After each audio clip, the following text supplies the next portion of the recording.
Assalam alaikum wa rahmatullah wa barakatuh, mes chers frères et sœurs en islam. Cette histoire est dédiée à tous ceux qui ont encore la bénédiction d'avoir leur mère à leur côté, et à ceux qui, chaque jour, regrettent de ne pas lui avoir exprimé leur amour assez tôt. Écoutez avec votre cœur, car les mots que je vais partager ne sont pas seulement des paroles, mais un rappel divin qui touche l'âme. Laissez-les pénétrer en vous, et qu'Allah nous guide tous vers la bienfaisance envers nos parents. Il était une fois, dans un petit village où le vent portait les échos de l'Adam à l'aube, une mère simple, humble et généreuse. Elle n'avait ni or ni palais, ni gloire mondaine, mais son cœur était un trésor que seul Allah connaissait. Chaque matin, bien avant que le soleil ne pointe à l'horizon, elle se levait dans l'obscurité, allumait une petite lampe pour ne pas réveiller ses enfants, et commençait sa journée de dévouement.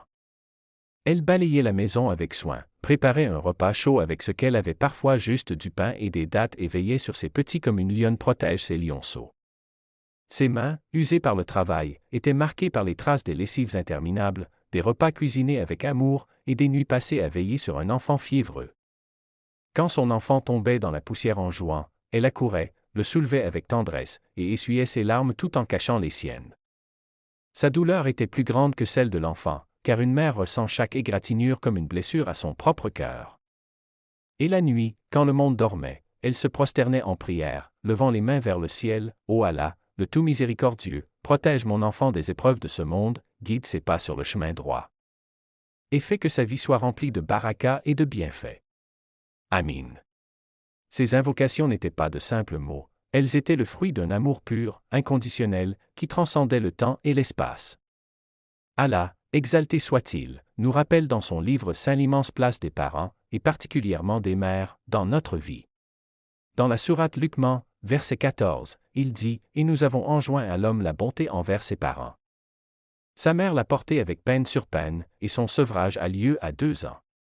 Sois reconnaissant envers moi et envers tes parents. Vers moi est la destination.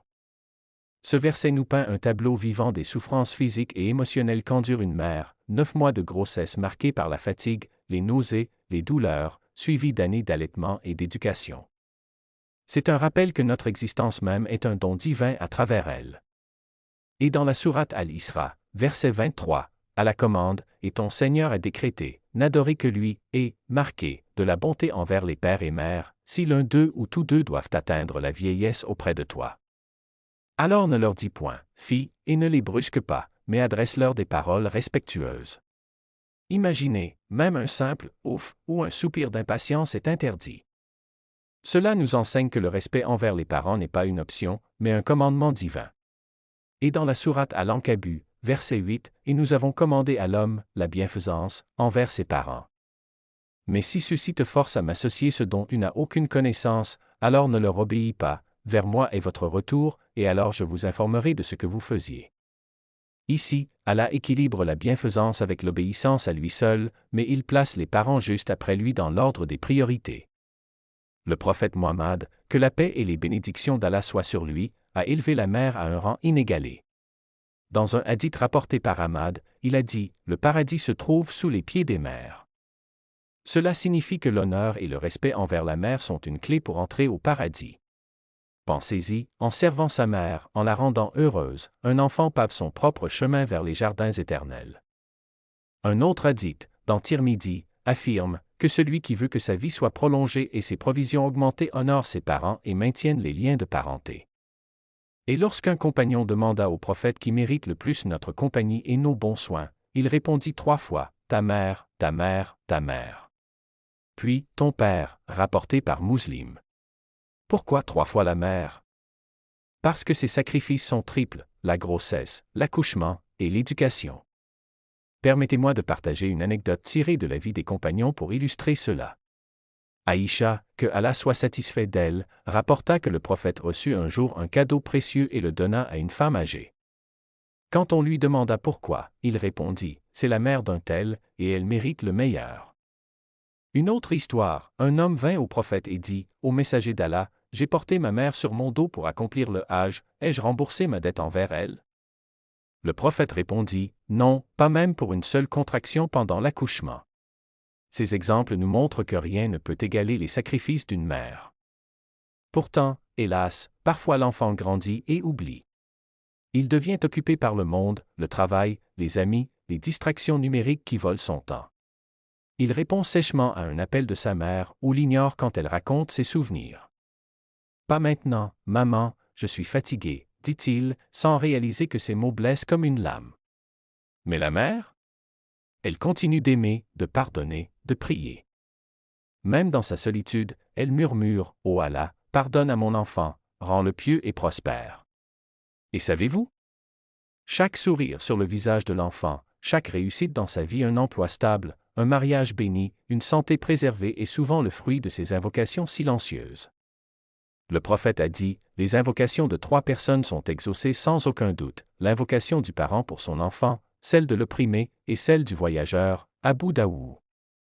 Les prières d'une mère sont comme un bouclier invisible qui protège son enfant des tempêtes de la vie. Dans un autre hadith rapporté par Muslim, le prophète enseigne, quand un enfant d'Adam meurt, ses actions s'arrêtent sauf 3, une aumône continue, Sadaka Jariya, une science qui profite aux autres, ou un enfant pieux qui prie pour lui. Ainsi, les prières d'une mère pieuse continuent à bénir son enfant même après sa mort. Mais imaginez l'inverse, un enfant qui prie pour sa mère défunte multiplie ses bonnes actions au-delà de la tombe. C'est un cycle d'amour éternel. Si ta mère est encore en vie, ne perds pas une seconde. Va vers elle, embrasse ses mains ridées par le temps, parle-lui avec douceur et respect, obéis-lui dans tout ce qui n'oppose pas à Allah. Apporte-lui un verre d'eau avec un sourire, écoute ses histoires même si tu les connais par cœur, et dis-lui, « Maman, je t'aime pour l'amour d'Allah. » Si elle est partie vers le miséricordieux, alors prie pour elle chaque jour. Fais des duas accents circonflexes sincères, « Ô Allah, accorde à ma mère le paradis al-Firdo, pardonne-lui ses péchés, et élève son rang. » Donne des aumônes en son nom, lis le Coran pour elle, et accomplis des actions pieuses qui lui profiteront. Une mère ne meurt jamais vraiment. Elle vit dans les prières qu'elle a laissées derrière elle, dans les cœurs qu'elle a touchés, et dans le paradis promis par Allah à ceux qui l'honorent. Que cette histoire touche vos cœurs et vous incite à l'action. Que Allah nous accorde la force d'honorer nos mères comme il le commande. Amin. Assalamu alaikum wa rahmatullah wa barakatuh.